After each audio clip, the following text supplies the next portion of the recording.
Now, there's not two versions of this. And if you ask any Muslim, what's the first hadith, he can tell you this. And if you ask him, even you start the hadith, he can finish it for you. The same is true of the Qur'an. Somebody starts to recite something, and he stops. Maybe the Imam forgets something, or he's hesitating. There will be somebody in the crowd, in the Jama'ah, who will help him. If he was to say, for instance, A'udhu billahi minash shaitanir rajim, Bismillahir Rahmanir Rahim, Qul huwa Allahu Ahad, Allahus Samad, Lam, Walam.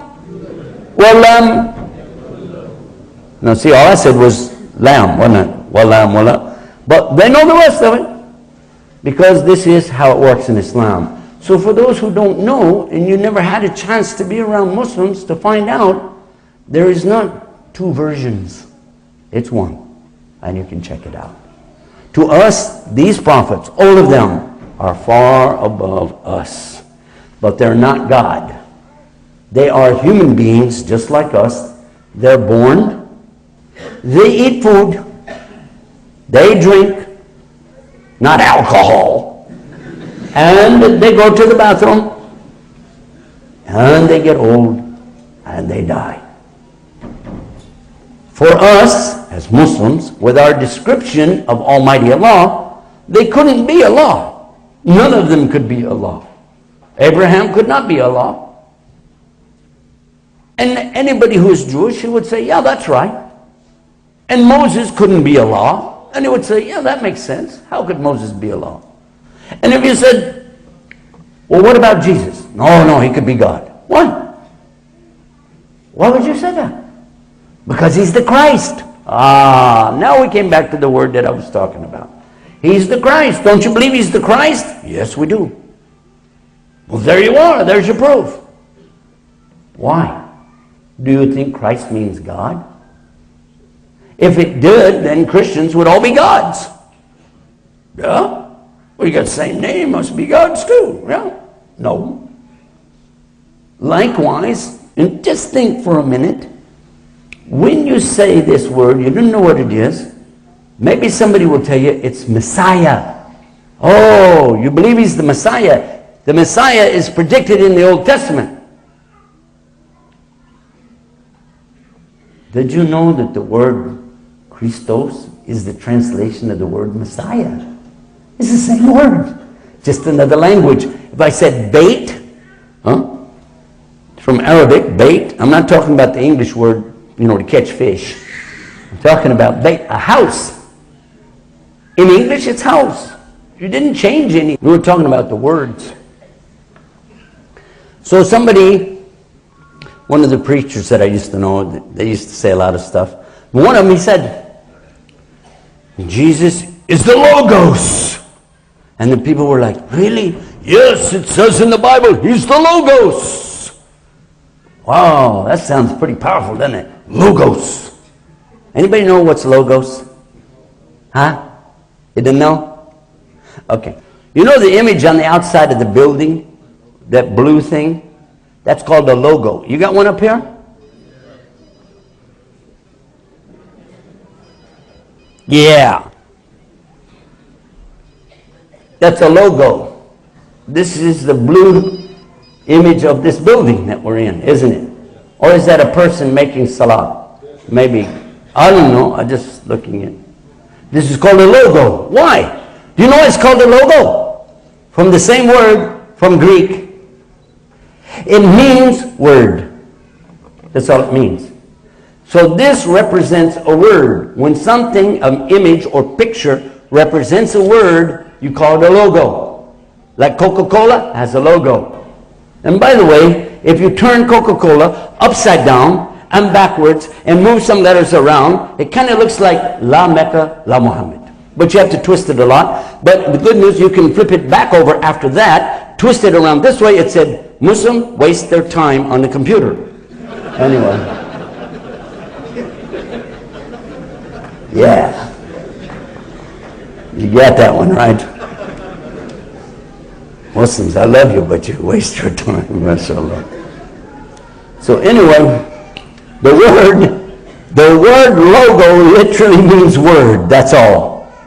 But it was a new way to capture his audience, logos. And he became famous. Suddenly everybody was saying, logos, logos, logos. And the people were amazed, oh, he's the logos. It means word. Exactly what it means, word. And if you said, Jesus is the word, we would say, it's in the Qur'an. Kalamatullah, the word of Allah. But how that works, and it's out there on the wall, you can read it for yourself. How that works is what Allah said in the Quran, chapter 19, called Surah Miriam. And by the way, before I go any further, how important is Mary to us? Ooh, very important. Allah says she's the best woman He created. And when we say Ibn Maryam, the son of Mary, this is a very special title. And she's a very special lady. In fact, Allah, look how Allah gave her so much distinction. He has a chapter, chapter 4, called the women. That's for all the women. Doesn't have to even be Muslim. He talks about women.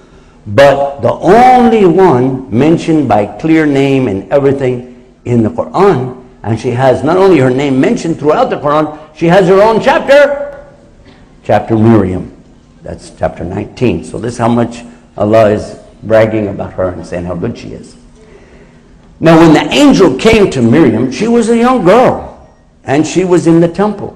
And the angel came to her and told her that she was going to have a baby. And how is this? Since no man has touched me. And by the way, she's telling the angel, and you keep your distance too. Yeah, stay there. He said, take it easy, you know. I'm giving you a Texas translation. Okay? So, he says, your Lord says, he's telling her what Allah says. Your Lord says, it is easy. It's easy for Allah. Whenever He wants anything done, He just says, kun fayakun. How is it? Kun fayakun. Be, and it is. And this is what we find, really, the monotheistic religions before Islam saying the same thing. Any commandment of Allah, He says, be, and it is. Just like that. No hesitation. Not a nanosecond. Then. And so this was the creation of Jesus in the first place. So He is the Word of Allah, spoken. And the Word becomes alive, becomes flesh. And what is that? That's the miracle. Now we find, I'm comparing of course to the Bible, my background's in the Bible, can't help it.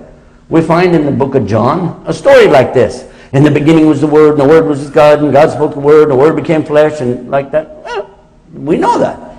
This is not new for us. And somebody in the translation said the Word was God. But in the Koine Greek it didn't say that. It just said the word God. Meaning, just like in Arabic, there's a lot of things that we don't have all these little connectors in Arabic, but you know what it means. Clearly. And so, Kalimatullah. Kalimatullah. There's only two words there. Word and Allah. But it doesn't mean Allah is the Word or the Word is Allah or any of that. Because how would you speak and make yourself exist? That's kind of strange. But anyway, we'll come back to our subject. And our subject is about Jesus, in particular, the last days. His return to the earth.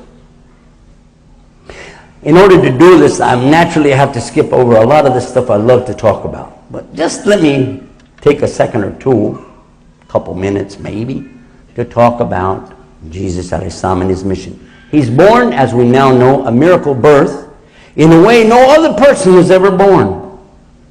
He was born with no father. Is that a miracle? Yes. Is that the biggest miracle that ever happened? No, of course not. The universe is a bigger miracle. I'm sorry, one person is important, but the universe, that's pretty big. But okay, just human being. Is that the biggest miracle that ever happened to a human being? No, not exactly. Was there ever a woman? A woman, now wait a minute, who is born with no mother? A mother? No mother? He had a mother. Children come out of their mother. But how could a woman be born and no mother? So where did Eve come from? Oh, is that a bigger miracle, yes or no? Yes or no? Bigger or no? So, wait a minute. What about Adam? Did he have a mother? No. A father? No. In fact, wasn't he created from dirt? Yes or no? If you can believe that, and all the Bible, we're talking about